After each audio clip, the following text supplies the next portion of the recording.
అండి today special ఏంటంటే గోంగూర పచ్చడి చేస్తున్నానండి. చాలా టేస్టీగా చేస్తాను. ఎలా చేయాలో చూద్దామండి. కావాల్సినవి ఎండుమిరపకాయలు, ధనియాలు, అలాగే ఎల్లుపై, జీలకర్ర, మెంతులు.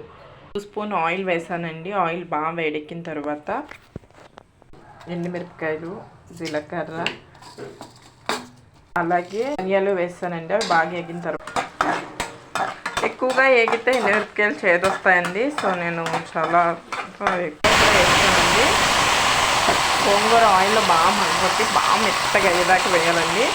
గోంగూర బాగా అయిపోయింది కదండి, పక్కా తీసేద్దాం. మరి రోటిలో పచ్చడి చేస్తున్నాను. ఎంతమందికి ఇష్టమో కామెంట్ సెక్షన్లో కొంపడు ఎగ్గారు కూడా పచ్చడి చేస్తున్నారు చూడండి. అసలు ఇక్కడ నలిపోయినాయండి. గోంగూర వేసేస్తున్నాను. గోంగూర వేసానండి. ఎండుమిరపకాయలు వేస్తాను. కొంచెం గోంగూర పచ్చడి రెడీ అయిపోయింది. ప్లీజ్ నా ఛానల్ సబ్స్క్రైబ్ చేయండి. మరిన్ని వీడియోస్తో మేము ముందుకు వస్తాం.